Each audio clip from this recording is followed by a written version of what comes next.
এক সিদ্ধান্তেই বদলে যেতে পারে বিএনপি ও সরকারের গুরুত্বপূর্ণ ৩টি সমীকরণ।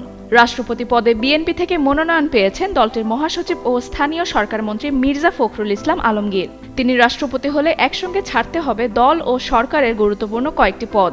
তাহলে ফখরুলের জায়গায় আসছেন কে? বৃহস্পতিবার বিএনপির স্থায়ী কমিটির বৈঠক শেষে রাষ্ট্রপতি পদে মির্জা ফখরুলকে দলীয় মনোনয়ন দেওয়ার সিদ্ধান্ত জানানো হয়। দলটির চেয়ারম্যান ও প্রধানমন্ত্রী তারেক রহমান এ সিদ্ধান্ত চূড়ান্ত করেন। সংসদে বিএনপির 2/3 বেশি সংখ্যাগরিষ্ঠতা থাকায় ফখরুলের রাষ্ট্রপতি হওয়ার সম্ভাবনাই এখন সবচেয়ে বেশি। রাষ্ট্রপতি হলে ফখরুলকে ছাড়তে হবে বিএনপির মহাসচিবের পদ, স্থানীয় সরকারমন্ত্রীর দায়িত্ব এবং ঠাকুরগাঁও 1 আসন। One parcel, more ways to send. Pathao parcel has expanded. Explore the new parcel. সবচেয়ে বড় প্রশ্ন এখন, বিএনপির পরবর্তী মহাসচিব তাহলে কে হবেন? দলের ভেতরে এ দৌড়ে আলোচনায় রয়েছেন 3 জন: সালাউদ্দিন আহমদ, আমির খসরু মাহমুদ চৌধুরী এবং রুহুল কবির রিজভী। তবে ভারপ্রাপ্ত মহাসচিব হিসেবে রুহুল কবির রিজভীর নামই তুলনামূলকভাবে বেশি আলোচনায়।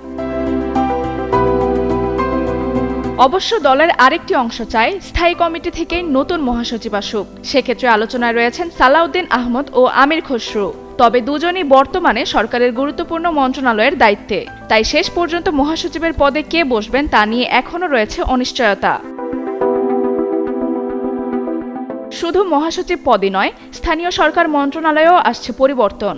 মির্জা ফখরুল রাষ্ট্রপতি হলে তার মন্ত্রণালয়ের নতুন কাউকে দায়িত্ব দেওয়া হবে নাকি বর্তমান মন্ত্রিসভা থেকেই কাউকে দেওয়া হবে তা এখনও চূড়ান্ত নয়। এরপর আসছে ঠাকুরগাঁও 1 আসনের হিসাব। রাষ্ট্রপতি হলে ফখরুলের সংসদীয় আসনটি শূন্য হবে। এরপর সেখানে হবে উপনির্বাচন। এই আসনে আলোচনায় রয়েছেন ফখরুলের বড় মেয়ে ডক্টর শামারুহ মির্জা। অস্ট্রেলিয়ায় বসবাস করলেও আগের নির্বাচনে বাবার হয়ে মাঠেও কাজ করেছেন তিনি। এদিকে রাষ্ট্রপতি নির্বাচনের সময়ও নির্ধারিত হয়েছে। 18ই আগস্ট মনোনয়ন প্রত্যাহারের শেষ দিন। একাধিক প্রার্থী থাকলে 20 আগস্ট সংসদ ভবনে হবে নির্বাচন। এখন সবার নজর মির্জা ফখরুলের পর বিএনপির মহাসচিবের চেয়ারে বসবেন কে, আর ঠাকুরগাঁও 1 আসনেই বা তার উত্তরসূরি কে হচ্ছেন।